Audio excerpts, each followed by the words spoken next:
Fentanyl continues to be the drug that shows up in the majority of BC's toxic drug deaths, and it's part of why so many politicians of different stripes are focused on eradicating it, on controlling it, and on criminalizing it.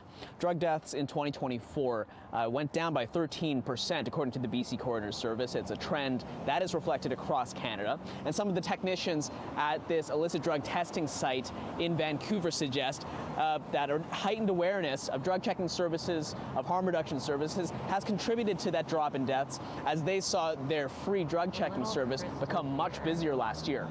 We're just gonna smear it across. We can actually see we're probably on the computer just gonna get a little bit of a preliminary spectra here.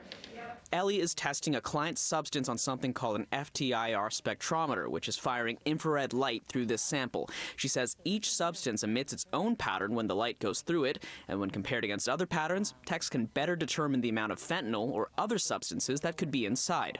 The red one is ours, that's what we just measured, and the blue is the confirmed one in our libraries, and we can see how well it matches there.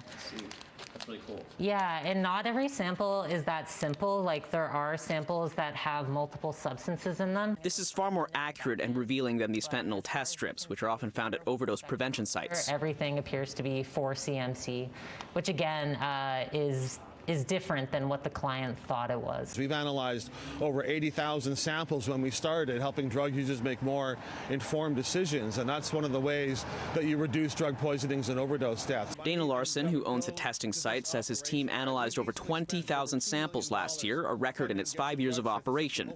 In 2024, the rate at which British Columbians were dying from toxic drugs went down. In November and December, that was still around 5 people a day. I think that we need to see the data go further into the future to really make that causation. I would like to think that drug checking and increased awareness around the volatility of the supply is allowing people and forcing people to make more conscientious decisions, and that means that there's less deaths out there. This site appears to be operating in a limited capacity. Larson says recent police raids on his cannabis and psychedelic dispensaries, which fund this test site, have impacted drug testing, and so they've closed their doors, but he expects it'll be open again soon.